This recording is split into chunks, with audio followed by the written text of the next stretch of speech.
2000 परिवार पलायन कर गया यहाँ से, चला गया कहीं सेफ जगह में। आप लोग भी क्या महिलाओं बच्चों को भी अन्य जगह हाँ भेज रहे हैं? हाँ भेज रहे हैं। क्यों? क्योंकि पुलिस का कोई आश्वासन नहीं मिला है, पुलिस का कोई हमको सपोर्ट नहीं मिला है। पश्चिम बंगाल के मुर्शिदाबाद में वक्फ संशोधन अधिनियम के खिलाफ भड़की हिंसा ने गंभीर रूप ले लिया है। यहाँ हालात इस कदर खराब हो गए हैं कि बीएसएफ को उतारना पड़ा है। प्रदर्शन के बीच हुए बवाल में अब तक 3 लोगों की मौत हो चुकी है, जबकि कई लोग घायल हैं। मुर्शिदाबाद के इस धुलियान इलाके में लगातार जो है गश्त लगाती हुई यहाँ पर बीएसएफ, हम आपको तस्वीरों में दिखा रहे हैं किस तरह से कल ऑर्डर के बाद जब कलकत्ता हाईकोर्ट ने कहा कि इस केंद्रीय सुरक्षा बल की तैनाती की जाएगी मुर्शिदाबाद में, उसके बाद ही 300 बीएसएफ के जवान को तैनात कर लिया गया है और उसके अलावा भी 5 कंपनी बीएसएफ को तैनात किया गया है। हम आपको दिखा रहे हैं लगातार सुबह से जो है यहाँ पर उनकी तैनाती हो चुकी है और इस फिलहाल तनावपूर्ण इलाके में वो लोग जो कोशिश कर रहे हैं कि फिर एक बार मुर्शिदाबाद में किसी भी तरीके की हिंसा ना हो, उस पर जो है ध्यान रखा जा रहा है। और इस पूरे इलाके में जहां पर हिंसा हुई थी वहां पर बीएसएफ की तरफ से कोशिश की जा रही है कि अब जो है यहां पर परिस्थिति को सामान्य बनाया जा सके। और आप देखिए साथ ही जो स्टेट पुलिस है उनके तरफ से भी जो है यहाँ पर लगातार पेट्रोलिंग की जा रही है ताकि ये सुनिश्चित किया जा सके कि यहाँ अब जो है बिल्कुल शांति रहे और फिर एक बार सिचुएशन वॉलेटाइल ना होकर किसी को भी क्षति ना पहुंचे। मुर्शिदाबाद को लेकर राज्य से लेकर केंद्र सरकार तक हालात पर नजर बनाए हुए हैं। लोगों के बीच किसी तरह की अफवाह ना फैले, इसलिए मुर्शिदाबाद समेत 4 जिलों में इंटरनेट सस्पेंड कर दिया गया है। इस मामले में अब तक 150 लोगों की गिरफ्तारी हो चुकी है। बता दें कि मुर्शिदाबाद में हुए बवाल के बाद सैकड़ों हिंदू परिवार पलायन कर चुके हैं। 2000 परिवार पलायन कर गया यहाँ से, चला गया कहीं सेफ जगह में। आप लोग भी क्या महिलाओं बच्चों को भी अन्य जगह भेज रहे हैं? हाँ भेज रहे हैं। क्यों? क्योंकि पुलिस का कोई आश्वासन नहीं मिला है, पुलिस का कोई हमको सपोर्ट नहीं मिला है। साथ ही खबर और भी हम सुन रहे हैं कि शमशेरगंज थाने इलाके में एक हिंदू परिवार के पिता और बेटे की भी जो हत्या हुई है, तो अब जो है हत्या भी की जा रही है यहाँ पर। एकदम हुआ है।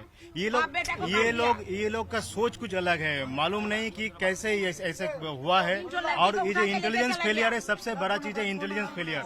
जो स्टेट है उसके पास इंटेलिजेंस रहता है। बस मंगलवार को ही एक यहाँ से 35 किलोमीटर दूर एक इंसिडेंट हो गया है, उसके बावजूद अगर ये प्रिकॉशन लेते तो ये दिन देखना नहीं पड़ता हम लोगों को। पुलिस पूरी इनएक्टिव रही, एकदम इनएक्टिव। ये परिवार जो है सबका एक ही कहना है कि यहाँ पर कई ऐसे परिवार हैं, हिंदू परिवार, जो पलायन करने पर मजबूर हुए हैं। और वो इसलिए क्योंकि हम आपको तस्वीरों के माध्यम से दिखा रहे हैं कि हिंदुओं की दुकानों के साथ और घरों के साथ किस तरह से जो है हमला किया गया है।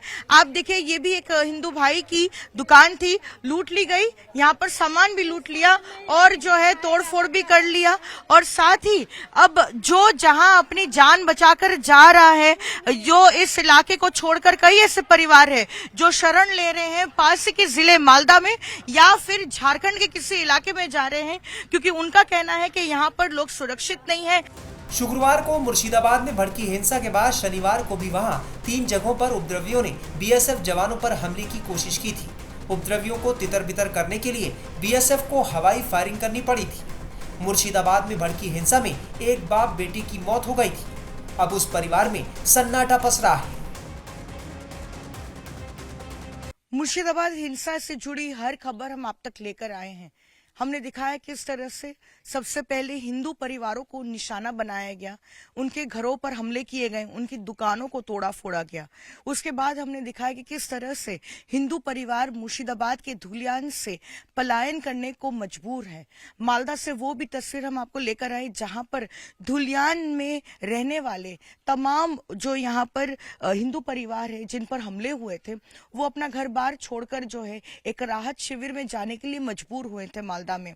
और ये धुलियान का ही एक ऐसा गांव है जहां पर हिंदू परिवार बड़ी संख्या में रहते थे।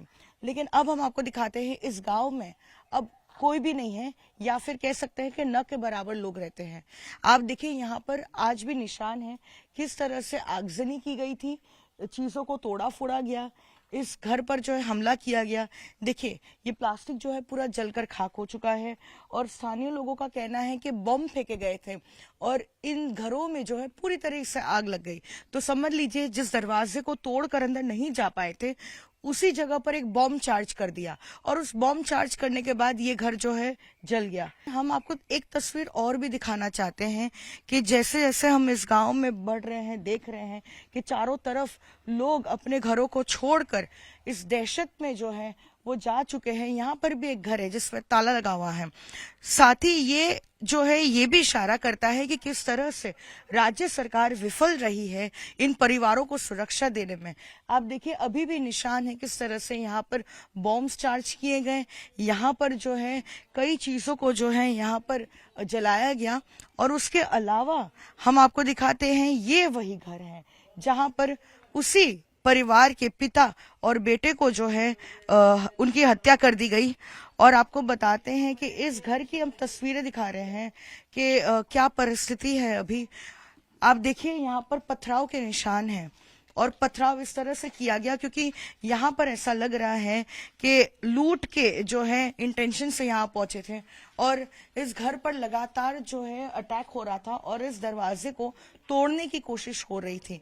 और वो जो पिता है वो इस दरवाजे के पीछे ही खड़े थे और वो कोशिश कर रहे थे कि वो अंदर दाखिल ना हो और जो है वो दरवाजा ना तोड़ सके, लेकिन क्योंकि वो बेहद कोशिश करते रहे कि वो लूट नहीं होने देंगे और ऐसे में उन्होंने ये दरवाजा तोड़ दिया, अंदर दाखिल हुए, पिता को बाहर लेकर गए और उसके बाद जब बेटा आया पिता को बचाने के लिए तब उसकी भी जो है हत्या कर दी गई।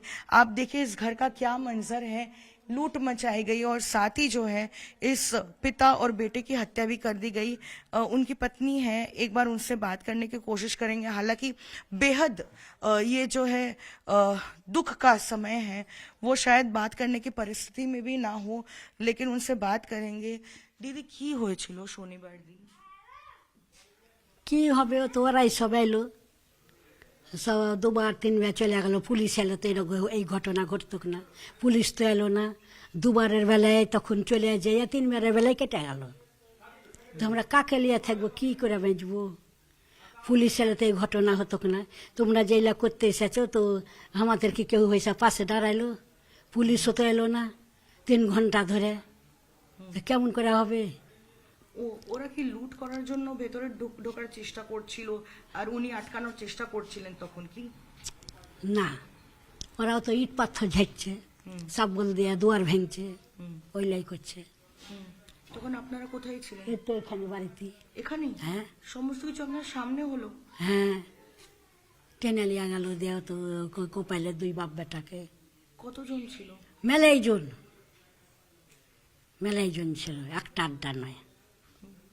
সব মুখে ঢেকে ঢেকে আছে, চিনা যায় না কাউকে। আপনার গ্রাম তো পুরো ফাঁকা হয়ে গিয়েছে, হ্যাঁ। সবাই চলে গেছে বাড়ি ছেড়ে। তো আমরা কি করবো? আমরাও চলে যাব, উঠে যাব। তোমরা যে এসেছো তো পাশে দাঁড়াবে না, কিছু ব্যবস্থা করবে না? देखिए बेहद जो है दुख भरा ये समय है। वो बता रही हैं किस तरह से ये सारा सब कुछ जो है उनके सामने हुआ, उनके सामने ही जो है उनके पति को, उनके बेटे को जो है घर से टान कर लेकर चले गए और उसके बाद ही इस घर के बाहर उनकी हत्या कर दी गई। और बीजेपी समेत तमाम विपक्षी पार्टियों ने मुर्शिदाबाद की घटना को लेकर ममता सरकार पर निशाना साधते हुए वहां राष्ट्रपति शासन लगाने की मांग की है।